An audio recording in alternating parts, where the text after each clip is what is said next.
Bueno, pues espero que se encuentren muy bien. Les mando un saludo y les hago la cordial invitación para escuchar el podcast Aforense de Afodemi, el cual vamos a hablar sobre temas pues realmente interesantes, de vanguardia y que ocurren en el contexto nacional e internacional, donde justamente la aplicación de la psicología jurídica es una de las herramientas que nos va a permitir, pues de cierta manera, la intervención entre esta intersección entre el ser y el deber ser, lo que representa la psicología y el derecho, para comprender algunas cuestiones como el comportamiento humano, la conducta, la motivación, los procesos cognitivos, la intencionalidad y otros espectros de la conducta humana.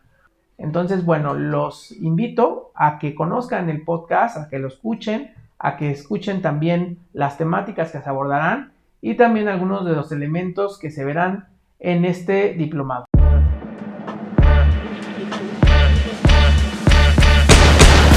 Estás a punto de adentrarte en el increíble mundo de las ciencias forenses. Conocerás historias verdaderas, casos reales, aprenderás sobre técnicas y procedimientos en las distintas áreas de estudio e investigación y mucho más. Te damos la bienvenida al podcast de la Forense. Comenzamos. Esta es una producción de Afodemi, Academia de Ciencias Forenses y Seguridad. Bueno, pues mi nombre es Cristian, les mando un saludo. La verdad es que este tema de psicología jurídica es un tema muy importante y se ha relacionado mucho con pues mi formación profesional y sobre todo también con los temas que han sido vigentes o son vigentes en el ámbito nacional e internacional. Desde chico tuve la inquietud justo por conocer los ámbitos no solamente de la conducta humana, sino también de la transgresión que el ser humano tiene bajo algunos elementos, digamos, del consenso de lo social, por ejemplo, las normas, ¿no? Entonces, cuando las personas violentan, pues, una norma, ya sea una norma jurídica, una norma social, una norma cultural, una norma ético-moral, es cuando comienzan a haber una serie de repercusiones. En el ámbito nacional hemos vivido un deterioro desde hace 30 años, el cual se ha ahondado mucho y ha generado una serie de conflictos pues intranacionales, pero también conflictos que se han dado en el espectro transnacional e internacional. Por ello, el hecho de estudiar áreas donde se involucra la conducta humana, el ser, el deber ser, pues obviamente son diversas y cada una de esas áreas se pueden interrelacionar de manera pues interdisciplinar para conocer al fin los fenómenos que ocurren tanto en el plano de lo individual de las personas como en el plano de lo interpersonal, pero también en la cuestión social, colectiva, comunitaria, pero también en el ámbito de lo estructural. Entonces siempre me ha gustado estos temas, desde luego he tenido pues mucha relación con ello, he trabajado en estos campos pues al menos de hace 15 años. En algún momento trabajé el ámbito pericial, es decir, como perito independiente en materia de criminología, de victimología y de psicología. En algún otro momento estuve en el ámbito penitenciario, que fue pues digamos un elemento que me gustó, pero no me flechó, no me encantó. Simplemente es parte de la experiencia que tuve y que me complementó como profesional y donde conocí justamente la problemática de las personas que están privadas de la libertad o que se encuentran en prisión preventiva al menos o ya con una sentencia por algún tipo de delito, ¿no? Entonces esa parte también es interesante. Por otra parte, también he estado muy involucrado en los temas de investigación criminal y de inteligencia y de lo que tengo mayor profundización y trabajo pues fue justamente en el tema de análisis de contexto, en el tema de personas desaparecidas, en el tema de feminicidio y en el tema de delitos transnacionales relacionados con la delincuencia organizada. En ese sentido, pues al menos sí los últimos 10 años de mi vida he trabajado en estas áreas y bueno, desde luego desempeñando diferentes funciones en diferentes dependencias. Actualmente me encuentro, o más bien soy asesor o capacitador de algunas comisiones de búsqueda de los estados. También me encuentro coordinando un proyecto de análisis de contexto en una comisión de un estado, no puedo decir el nombre del cual, obviamente por una cuestión de privacidad y secrecía. Y bueno, la verdad es que sí es bastante interesante trabajar estos temas, ¿no? Y sobre todo también la cuestión de la desaparición de personas, que al final, como pasa o suele ocurrir con muchos delitos, es el continuum de la violencia que se da en diferentes capas, en diferentes niveles. Entonces, la desaparición puede estar asociada a una multiplicidad de fenómenos, a una multiplicidad de elementos y factores en los cuales las personas son desaparecidas, ya sea por elementos o miembros del Estado o también por particulares, ¿no? En estas dos figuras penales. Por ello, la psicología jurídica es un gran instrumento de análisis. Pero también aquí hay algo interesante. La psicología jurídica creo que desde luego tiene un campo muy interesante tanto en el sistema, pues digamos, en los juicios orales, en el sistema acusatorio adversarial, pero no se agota únicamente a ese ámbito, a ese nivel. Nosotros tenemos muchísimas conductas que ocurren pues a nivel nacional que son de análisis y de interés tanto del derecho como de la psicología. Les voy a decir, hay unos libros que para mí se me hacen unas bibliografías de autores muy interesantes simplemente en el ámbito, bueno, en la parte internacional tenemos a Luis Muñoz Sabaté, también a Ramón Valles y a Frédéric Monet, que son antecedentes no tan antiguos de lo que es la psicología jurídica, la psicología social, jurídica y forense. Y desde luego también hay que entender que la psicología jurídica se trata en realidad de la psicología aplicada al mejor ejercicio del derecho, y esto en conceptualización de Mira y López en 1945. También, según Frédéric Monet, justamente este autor que yo les menciono, la psicología jurídica es vista o es analizada como una disciplina que resulta de la relación entre la psicología y el derecho, cuyo objeto de estudio son las manifestaciones unipersonales individuales respecto a las conductas jurídicas, que esa es otra forma de entender la psicología y el derecho en esta interrelación. Y otra manera interesante de analizar justamente la psicología jurídica, basado en el libro de Psicología Jurídica de Frédéric Monet, es justo esto, ¿no? Fundamentar que el derecho, que se encarga fundamentalmente de esclarecer el conflicto entre el comportamiento individual, que sería el ser, y el derecho, que es el deber ser. Por lo tanto, hay una intersección, hay un cruce. Las personas no pueden descartarse o no se pueden ver aisladas del hecho de consistir en un ser, ¿no? Y cuando existe una transgresión, justo hablaba al principio, de este bien o de estos bienes jurídicos tutelados, de estos derechos, entonces hay una transgresión al deber ser. Y el deber ser, hay un rompimiento, ¿no? La psicología jurídica también analiza procesos psicojurídicos que van más allá de lo que se puede considerar, ¿no? Desde una visión quizá psicopatologizante del ser humano.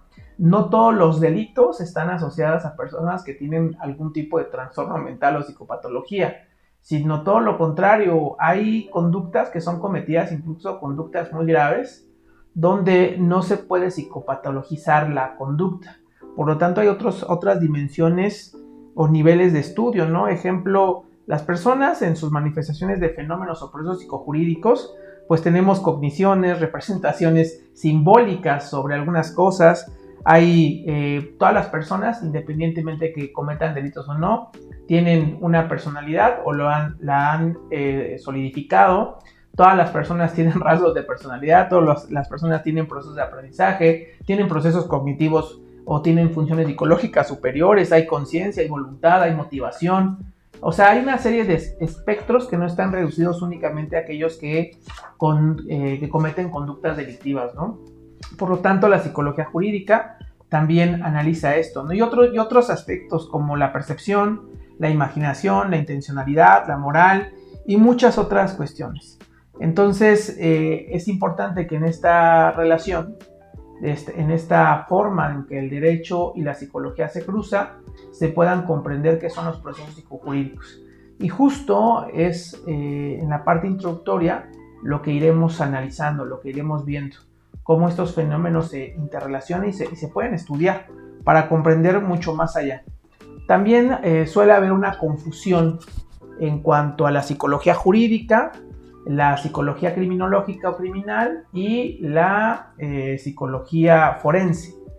Creo que hay un error ahí muy marcado en que muchas personas que a lo mejor no tienen amplios conocimientos en la materia, pues las ven como sinónimos, y la verdad es que eso es un grandísimo error.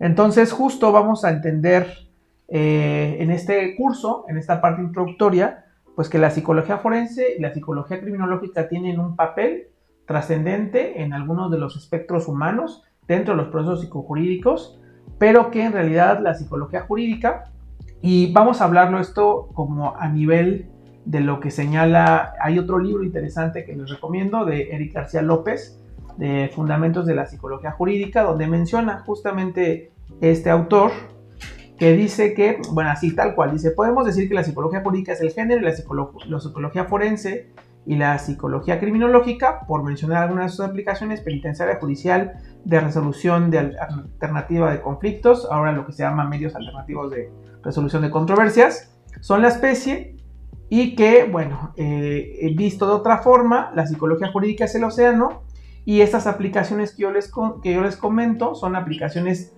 dentro de la psicología jurídica. Entonces, hacer esta distinción nos permite también entender el área de intervención en cada uno de los campos disciplinares a los cuales nos referimos. Y justo en este diplomado vamos a conocer estos aspectos. Es importante que quien analiza la conducta humana y esté inmerso también en el análisis del deber ser, que lo fundamenta o se estructura dentro del marco del derecho o del discurso jurídico, pues obviamente tenga este tipo de comprensión. La psicología tradicional, esta psicología que está más basada en el análisis de las alteraciones o de la psicopatología del ser humano, visto bajo la perspectiva clínica, pues obviamente y en cierta manera rompe los cánones o el entendimiento de la psicología jurídica. La psicología jurídica, que está basada pues también en el campo de la psicología social, es mucho más amplia que querer comprender o estandarizar un proceso de sujetos como enfermos relativos a los hechos que se cometen. Entonces esta parte también es interesante. Hay mucho de qué hablar. Justo ahorita les voy a comentar sobre algunas de las cosas que veremos en este curso y cómo se pueden relacionar con algunos otros hechos de la realidad, hechos que ocurren pues no nada más en el ámbito penitenciario, sino en el ámbito de la vida de las personas, en su cotidiano, y sobre todo todas las interrelaciones que mantenemos con todos los grupos, con las instituciones, con los entes dentro de las instituciones públicas. Es decir, hay una serie de relaciones ahí interesantes por analizar. Bien, dentro de este diplomado veremos, obviamente, como siempre es importante, la parte histórica, los antecedentes pues, de la psicología jurídica, cómo se sustenta, cuáles son sus precursores, cuáles son, digamos, quienes le dan forma, quienes comienzan a integrar las necesidades para el seguimiento de la intervención de la psicología jurídica. También entenderemos esta parte de la conceptualización del paradigma dentro de la psicología jurídica. También comprenderemos su objeto de estudio y sus aplicaciones, y justo como decía, la psicología jurídica visto como la parte general y las demás aplicaciones como la psicología forense, la psicología criminológica, que cada una de ellas, cuál es su intervención en las relaciones de estudio que sustentan, que implementan. Desde luego que habría a veces alguna intersección entre algunas de ellas, porque están basadas justamente en el comportamiento jurídico o en la transgresión de los sujetos respecto al comportamiento jurídico. Pero eso no quiere decir que sean la misma cosa, ¿no? Entonces justamente vamos a conocer esas diferencias. También abordaremos dentro de estas áreas la psicología, por ejemplo, penitenciaria, la victimología, hablaremos sobre el testimonio, la prueba testimonial, hablaremos dentro de la psicología en el ámbito del trabajo. Imagínense ustedes, dentro de las ramas del derecho, la psicología jurídica en todas las ramas del derecho puede tener un aporte, no justamente desde el ámbito pues que tenga que ver desde el espectro criminal. O sea, eso es igual un mito que se ha hecho saber. Ejemplo, en el ámbito de la psicología forense y su interrelación con el derecho se puede tener pues relación o jurisdicción, por llamarlo de alguna manera, dentro del derecho civil, el derecho pues canónico, el derecho laboral, el derecho mercantil, la parte incluso del derecho militar, la jurisdicción penal. O sea, hay un espectro, abanico enorme de intervención en este tipo de aspectos, ¿no? Desde luego también tendríamos que saber que la psicología jurídica pues es un campo no muy conocido, no muy aceptado o no muy representado en el ámbito nacional. No es que sea algo nuevo, sino más bien es algo que apenas está comenzando a posicionar y hay muchos errores de interpretación. Incluso hay psicólogos que se hacen llamar psicólogos jurídicos, que en realidad lo único que hacen es psicología forense. Hay psicólogos que se hacen llamar psicólogos jurídicos, pero su único, pues digamos, espectro de interpretación es la psicología criminológica o de lo criminal. Por lo tanto, sí es importante conocer que estas diferencias pues también son trascendentales, ¿no? Otro de los elementos que también abordaremos en este diplomado, o al menos en este módulo, será la relación entre la psicología y el derecho, justamente como lo había dicho, el ser y el deber ser. Y creo que también es interesante poner inmerso un aspecto cuando hablamos del ámbito de lo penal. No solamente al derecho y a la psicología, sino también a la criminología, que tiene que ver justamente con la transgresión de la conducta, ¿no? La transgresión de los derechos, ¿no? A través de una conducta llamada antisocial, ¿no? Aquella que va contraria al derecho penal, ¿no? Entonces ahí tenemos prácticamente tres figuras interesantes. La criminología, que estudia y analiza en un primer momento la transgresión, la conducta antisocial, y yo iría más allá, analiza las relaciones de poder que dan o proporcionan un daño a través de diferentes niveles, que esa es mi apreciación respecto a la criminología. También la psicología, que tiene que ver obviamente con el ser, todo lo que representa el ser, su desarrollo, sus procesos cognitivos, sus procesos psicosociales, sus procesos psicoafectivos, psicosexuales, todo lo que integra al ser humano, y en ese sentido también el derecho, ¿no? Lo que norma la conducta del derecho. Y en ese sentido, en esta interrelación, conocer de manera integral qué ocurre cuando una persona comete tal cuestión. Y les decía, esto desde la perspectiva del derecho penal, porque también podríamos hablar desde el derecho, del derecho civil, ¿no? Ejemplo, la capacidad que pueda tener una persona para una cuestión testamentaria, ¿no? Si hay una capacidad cognitiva para que una persona que a lo mejor tenga alguna alteración, ejemplo, un deterioro cognitivo asociado a un trastorno, pues por ejemplo, Alzheimer, se me ocurre, tiene la capacidad para tomar decisiones relativo a un tipo de, pues digamos, de proceso, o más bien de elemento así, ¿no? O sea, es justamente que la psicología jurídica tiene intervención en muchas áreas, en cuestiones que tienen que ver, por ejemplo, con la mediación, o lo que se le conoce también con mecanismos alternos de resolución de controversias, no solamente en el ámbito de lo penal, que puede ser, pero también en el ámbito del derecho laboral, ejemplo, ¿no? Cómo tú puedes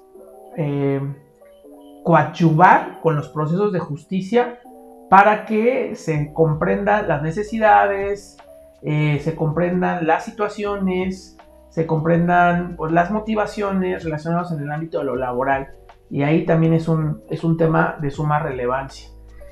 También tenemos un tema interesante donde la psicología jurídica tiene bastante relación, que es justo así los mecanismos alternos, pero para conflictos o para controversias en el ámbito municipal, en el ámbito federal, en el ámbito estatal, en cuanto a grupos, personas, intereses, en el ámbito de lo político.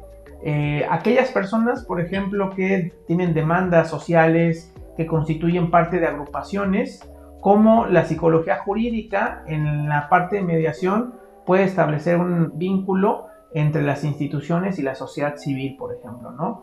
Que también es un campo bastante interesante y creo que muy mal explorado por parte de muchos psicólogos que pueden tener bastante, pues digamos, trabajo y bastante campo de acción en ello. Y por citar dependencias, no solamente la Secretaría de Seguridad Pública o Ciudadana, sino también los propios cabildos, los propios congresos de los estados, donde justo se dan en el marco de ciertos conflictos, las secretarías de gobernación o la Secretaría General de Gobierno, cualquier lugar o ámbito donde pueda haber confrontación o donde pueda haber controversia entre partes. Justo ahí se da también el trabajo de la psicología jurídica, ¿no?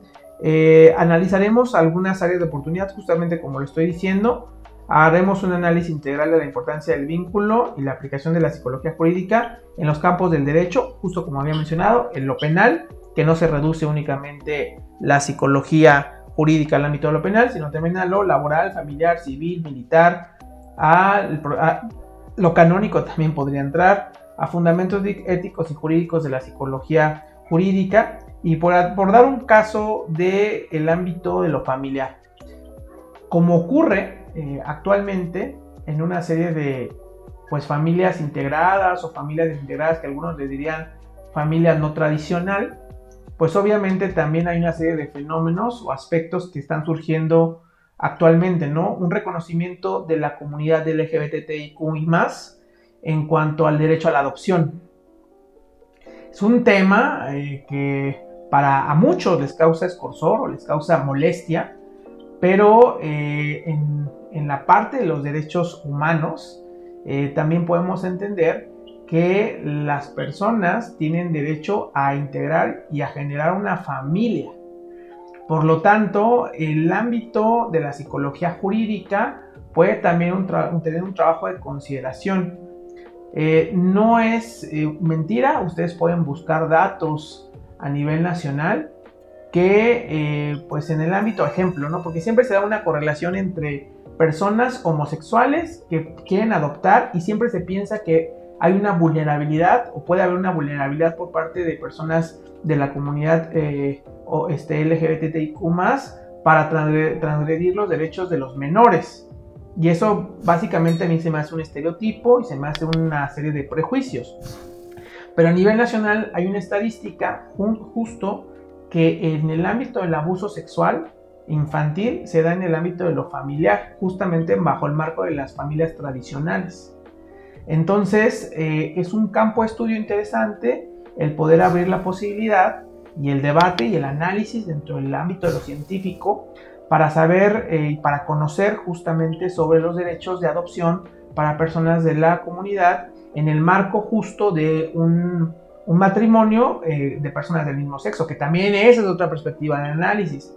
Hay otros temas que son interesantes que tienen que ver con la interrupción legal del embarazo y los derechos pues sexuales y reproductivos de las mujeres, que incluso está dentro del marco constitucional, y ahí también hay un trabajo interesante que la propia psicología jurídica puede incidir en ciertos temas, ¿no?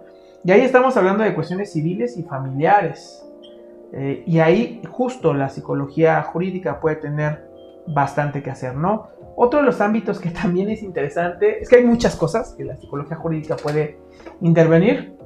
Por ejemplo, podría ser en la cuestión de la toma de decisiones de jueces y magistrados. O sea, ¿en qué sentido y desde qué perspectiva quienes juzgan, desde qué sentido lo están haciendo? ¿Cuál es la base, el fundamento? O sea, sí puede ser dentro del fundamento jurídico, pero ¿cuáles son las motivaciones para dar una sentencia en contra de un procesado, por ejemplo, ¿no? Hay derechos humanos y hay garantías individuales.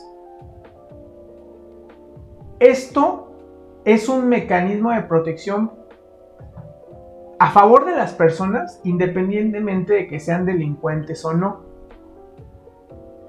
Entonces, cuando a una persona se le da de cierta manera, ejemplo, en cuanto a la prisión preventiva o la detención, y la detención se declara ilegal porque se violentaron los procedimientos justo para poner a disposición o para privar de la libertad de una persona y ponerlo a disposición de un ministerio público, pues ese acto que se hizo por autoridades ante una mala diligencia, una mala actuación, incluso actos de intimidación, tortura u otros, protege los derechos del delincuente, pero o más bien de quien comete un delito.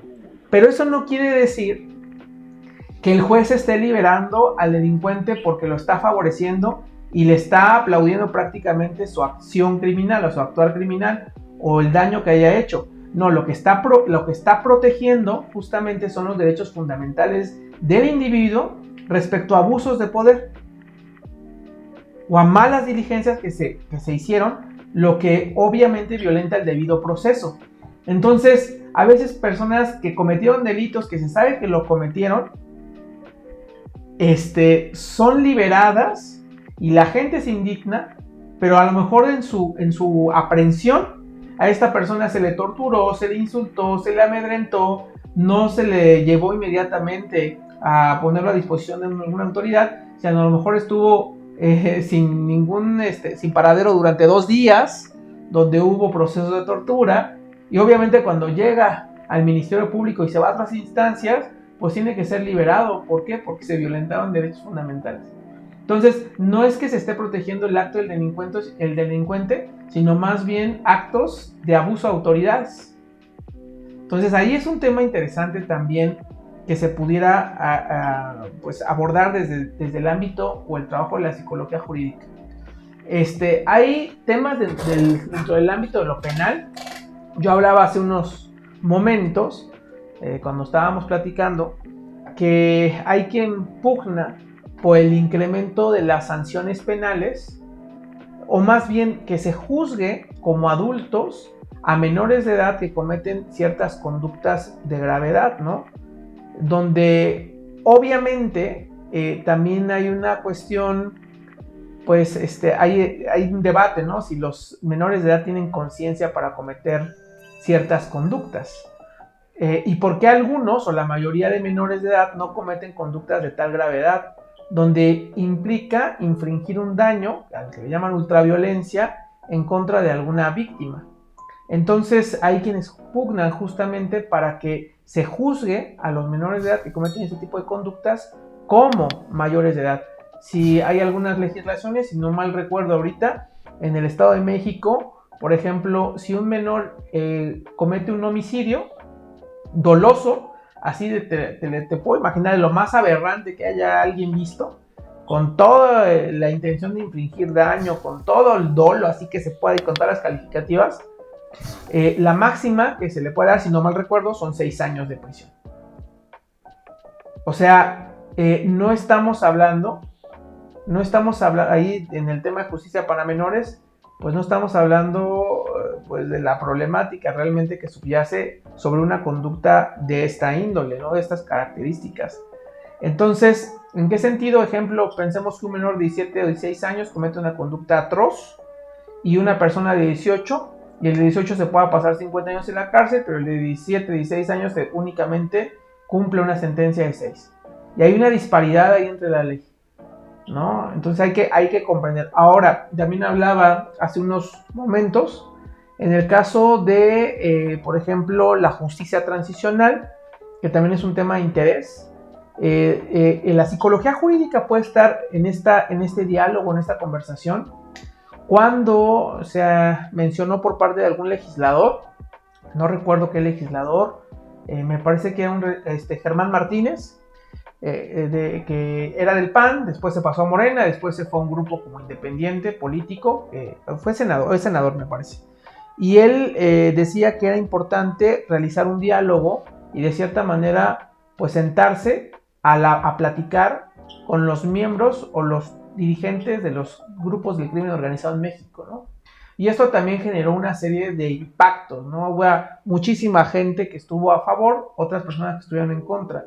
Algunas experiencias internacionales, algunas experiencias en otros países, pues te permite comprender justamente que la justicia transicional va de la mano con los procesos de, al menos, de resolución de conflictos graves históricos en ciertos contextos, ¿no?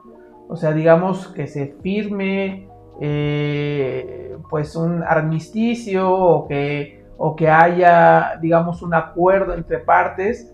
Lo que no es esto negociación para hacer negocios o para realizar negocios con grupos del crimen organizado, sino más bien es detener una violencia sistemática a través de acuerdos, por ejemplo, la desmovilización y el desarme. O sea, no es así de sentarse a negociar para ver cómo nos destruimos el negocio ilegal. No, eso no es. Eso no es la justicia transicional o parte de la justicia transicional. No, hay elementos que tienen que ver, por ejemplo, se va a llegar a un acuerdo entre partes que se encuentran en conflictos, por ejemplo, en conflictos internacionales, en el caso colombiano, y con ello, esta suma de acuerdos, no va a haber persecución penal en contra de ciertos grupos, líderes o personas, pero el acuerdo es que va a haber desmovilización y va a haber también desarme, ¿no? Que eso justamente abona para la disminución de los procesos de violencia que se viven en algunos contextos. Y contextos tenemos muchos. O sea, donde están existiendo conflictos graves internos hay muchos. El caso de Haití, el caso de El Salvador, con las leyes de excepción de Nayib Bukele. En el caso de Guatemala, ¿no? En los procesos políticos que se mantienen ahí, entre las pugnas entre algunos grupos que están intentando pues detentar el poder. En el caso de Perú, ¿no? Y el golpe de estado contra Pedro Castillo, ¿no? Y la gobernante sustituta, ¿no? Dina Boluarte. En el caso de Bolivia, en algún momento hace algunos años, con el golpe de estado. En el caso de Venezuela, ¿no? La oposición que se confronta a una figura que es mal vista por la comunidad internacional y bueno, que obviamente genera también una serie de conflictos internos y violencia dentro del país. En el caso de Nicaragua, que también es otro marco, ¿no? Hablaba justamente en el caso también de el grupo Hamas y Israel, ¿no? Que justo en este conflicto, al no haber, que por cierto apenas llegaron o están llegando a acuerdos para la liberación de personas que son rehenes, pues también ahí se debe implementar procesos de mediación o de concertación política para que no siga habiendo más asesinatos, más víctimas, más gente que no, pues que está muriendo justamente por la confrontación entre grupos, ¿no? Hay muchísimo de qué hablar. Es que de verdad es que este tema es sumamente importante. Ejemplo, si analizamos los fenómenos sociales como si se tratase de equipos de fútbol o de equipos de algún deporte, entonces caeríamos en el error del fanatismo y no comprender los procesos de raíz. Y también que debe haber mecanismos para evitar las sangrías en conflictos internacionales o conflictos intranacionales. O sea, es justamente, ¿no? La psicología social también tiene ahí un aporte interesante sobre este tipo de resoluciones o mediaciones o concertación que se da, ¿no? O sea, es que hay muchas cosas del que hablar. Entonces, justo en el diplomado se abordarán, a lo mejor no los conflictos, pero sí los antecedentes. Es que mira, hay una confusión entre política y creer que la política únicamente abarca el espectro de los partidos. Pero en realidad la política abarca todas las formas y relaciones e interrelaciones entre personas por intereses, ¿no?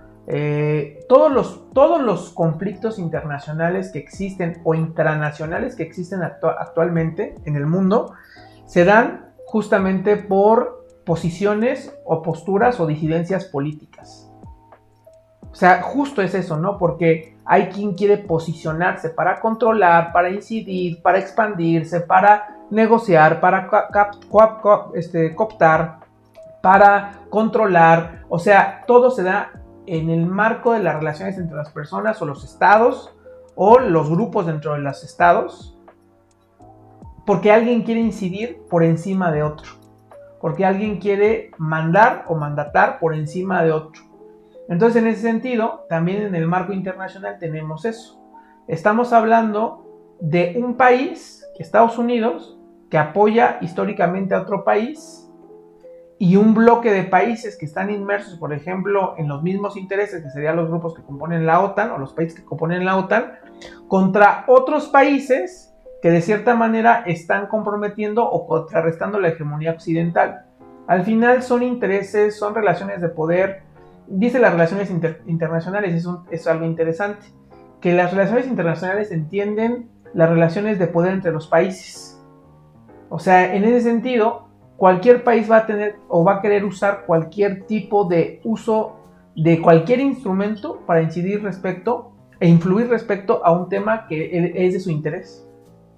Entonces todo esto nos reduce a relaciones políticas o sociopolíticas o ¿cómo se llama?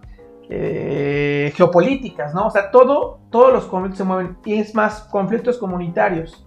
Cuando tal gobernante o cuando tal grupo quiere gobernar y hay una pugna, ¿no? O quiere dominar, o quiere manejar los recursos, o quiere incidir en los escaños, generar control. Siempre hay conflictos o divergencias entre intereses. Y eso es lo que se mueve en el marco internacional, los intereses. Quien diga que es la gente o quienes sufren, pues la verdad es que creo que es una falacia.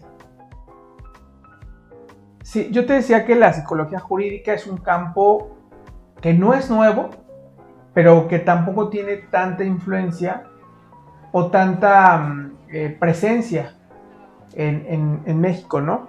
Pero vamos a dar un ejemplo. Cuando estamos hablando justamente de procesos psicojurídicos y hablamos, por ejemplo, de la relación entre la psicología y el derecho, y hablamos del ser y el deber ser, que están tutelados o más bien estudiados bajo estas disciplinas, simplemente analicemos actualmente las motivaciones, el desarrollo, las edades. Si al ser humano lo integran, por ejemplo, fenómenos que tengan que ver con cogniciones, representaciones, personalidad, aprendizaje, memoria, conciencia, voluntad, motivación, justo habría que comprender del ser humano qué está ocurriendo o en las sociedades qué están ocurriendo para que ciertos fenómenos se estén haciendo manifiestos. Al final, quienes toman las decisiones respecto a una sentencia son los jueces, por ejemplo, ¿no? Pero los jueces deben tener información objetiva sobre las personas, sobre los seres humanos. Yo veo complicado que un juez, por ejemplo, pueda sentenciar a una persona porque considera que esa persona, en realidad, la motivación para cometer alguna conducta delictiva es únicamente bajo el espectro o el análisis del dolo que se cometió, ¿no? Es decir, juzgar únicamente con base al delito cometido, cuando hay una serie de circunstancias que envuelven al sujeto. Entonces, el juez o aquellas personas dentro del ámbito de la impartición y procuración de justicia deben comprender que también hay procesos, hay elementos de cada una de las personas, de los individuos, y que estos elementos, obviamente, si bien se trata de ciertas conductas que están dentro de un marco jurídico, están tipificadas, pero también hay circunstancias por las cuales las personas cometen esas conductas. No siempre ligado o señalado o llevado al ámbito, por ejemplo, de la psicopatología, ¿no? O de la perversión, por lo que le llaman los rasgos psicopáticos o la psicopatía, sino estamos hablando de otro tipo de elementos, de otro tipo de cuestiones. Entonces, creo que, ejemplo, en el ámbito legislativo, para que se pudiera aumentar la penalidad o disminuir la edad penal más bien, lo que se tendría que entender es si realmente los procesos de desarrollo de los menores, justo en esta actualidad, bajo el marco de la globalización, ya no corresponden a las maneras o a los modelos de entender a los menores de edad o a los adolescentes de hace 20 años. ¿Qué está ocurriendo con las sociedades? ¿Qué está ocurriendo con los menores, con los jóvenes? ¿Qué está ocurriendo? Y si realmente hubo un cambio de paradigma, y si realmente quien comete un delito grave y es menor de edad, tuvo la comprensión del hecho, la capacidad para cometer esto con plena conciencia, si hubo conciencia, si hay una distinción entre las cosas que generan daño, dolor, si hay realmente... No me gusta usar este término del bien y el mal, pero al final es muy abstracto y creo que define bien que matar a alguien corresponde dentro del universo, matar a alguien con dolo corresponde dentro del universo del mal, ¿no? Por llamarlo de alguna manera, y no matarlo pues es hacer el bien, pero no me gusta usar esas palabras justamente porque se prestan también a apreciaciones morales, pero al menos dentro del ámbito de lo jurídico, pues obviamente quien comete un delito doloso, un homicidio, pues está transgrediendo pues lo establecido por el consenso, la norma jurídica, está generando un daño. Y aquí hay que comprender si el menor que lo está haciendo tenía conciencia de que ese acto realmente iba a producir un daño y había una serie de efectos asociados a esa conducta. Y si realmente el menor de edad tiene conciencia de la dimensión del acto. Yo entiendo, por ejemplo, en el caso de hace 30 años, donde las personas menores de edad o los adolescentes o quienes estaban en la etapa de la pubertad, pues no había tanta, ¿cómo llamarlo? No había tanta difusión o incluso tanta sexualización, no había tanta exposición a procesos de violencia, no existía tanto acceso a información para conocer sobre las cosas a lo mejor prohibidas o las limitadas, y las sociedades de antes, por lo menos en las zonas industrializadas o en las zonas no rurales, pues creo que ya van a otra velocidad.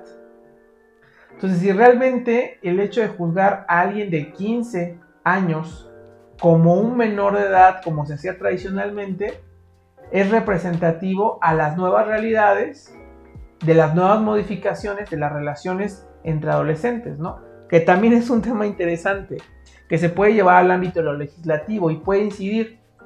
Hay algo que tampoco yo casi nunca he visto en las cuestiones, en las cuestiones jurídicas, o en las cuestiones legislativas particularmente.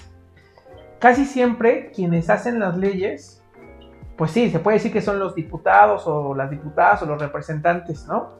Pero en realidad hay un equipo de trabajo. Si la persona, el legislador, es experto en materia jurídica, probablemente esta persona le da todo el andamiaje para que se genere pues una reforma, una iniciativa de ley, una modificación, una reforma, lo que sea, ¿no? Está bien.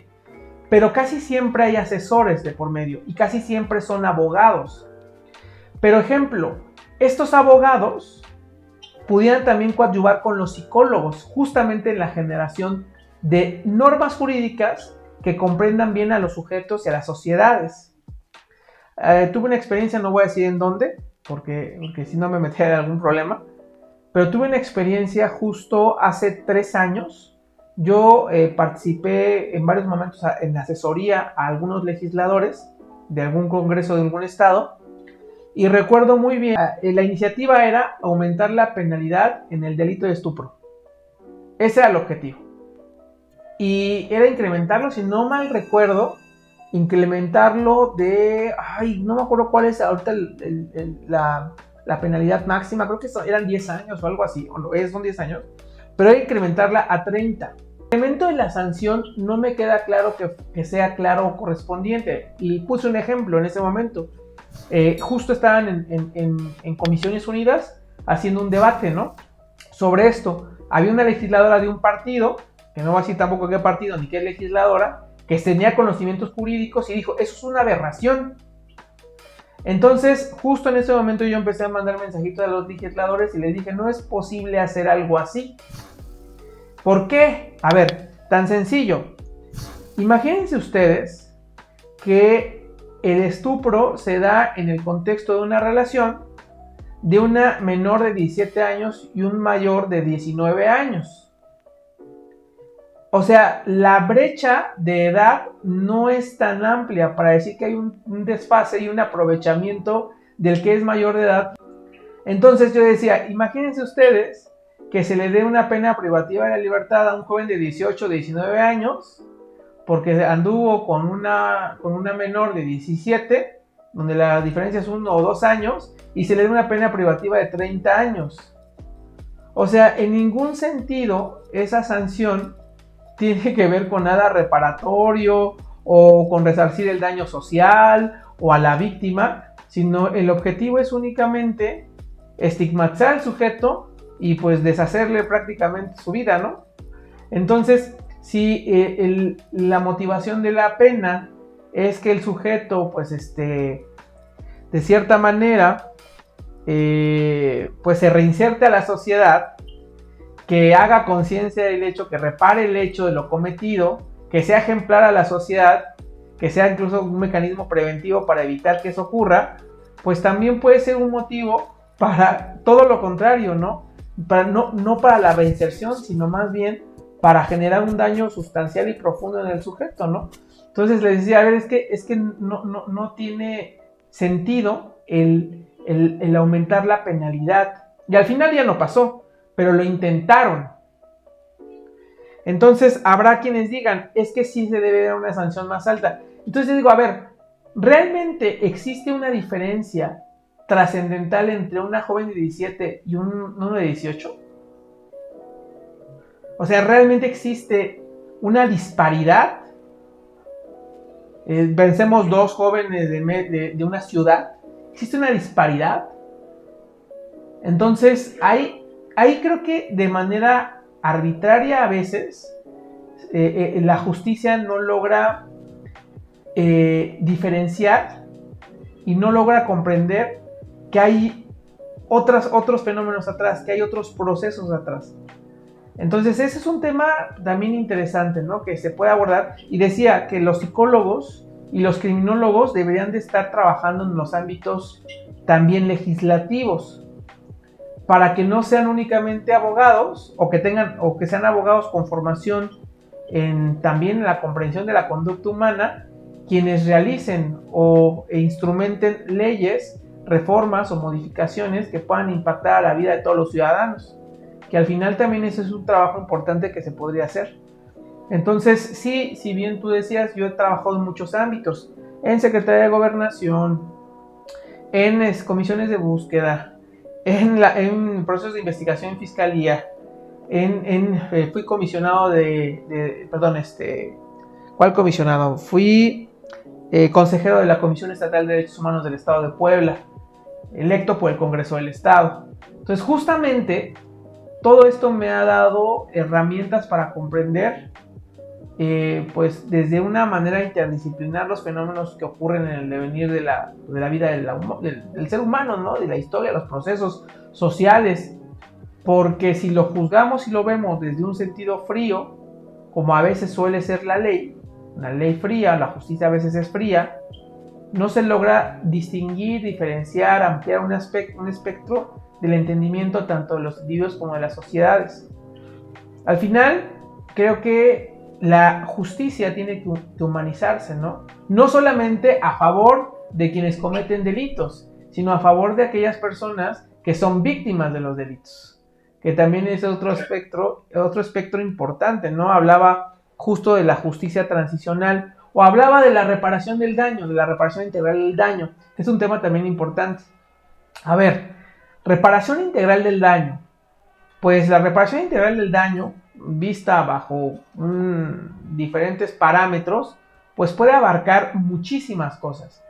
Pero casi siempre se piensa que la reparación del daño, y mal pensado, tendría que estar asociada a una cuestión económica, a un tipo de reparación económica.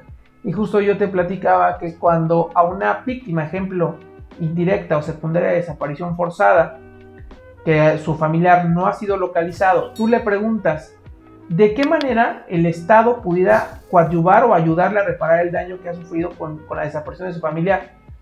En el 100% de los casos, de todas las personas que yo he entrevistado, el 100% de los casos, a mí me ha dicho, la única forma de reparar el daño es que aparezca mi familiar.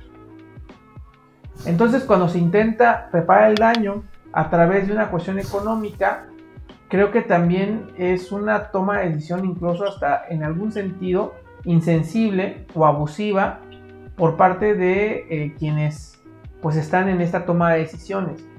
Entonces ahí también hay que contemplar pues el derecho de las víctimas, ¿no?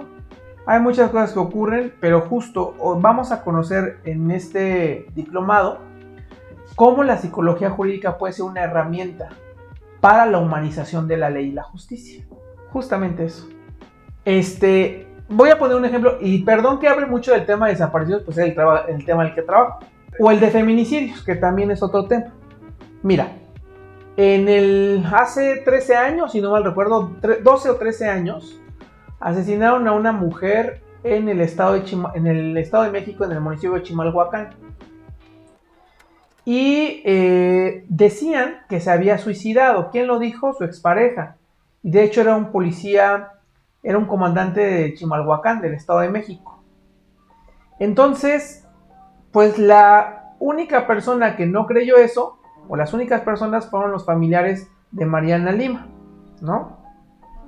Entonces, la mamá, que no tenía instrucción, me parece que únicamente educación básica, en estas ganas de hacer ver que su hija no se había suicidado y que en realidad se había tratado de un feminicidio, comenzó a estudiar áreas forenses, jurídicas, jurídico-penales, empezó a conocer protocolos, investigación criminal, empezó a estudiar sin tener una carrera o una formación profesional específica.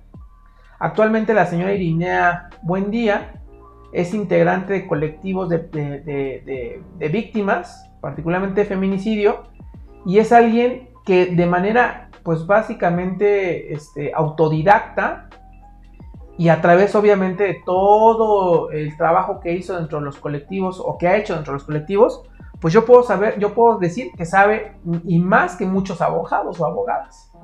¿Por qué? Porque se especializó, porque esto le permitió capacitarse, incorporar nuevo conocimiento para defender, y al final, después de 13 largos años, se le dio sentencia al asesino de su hija.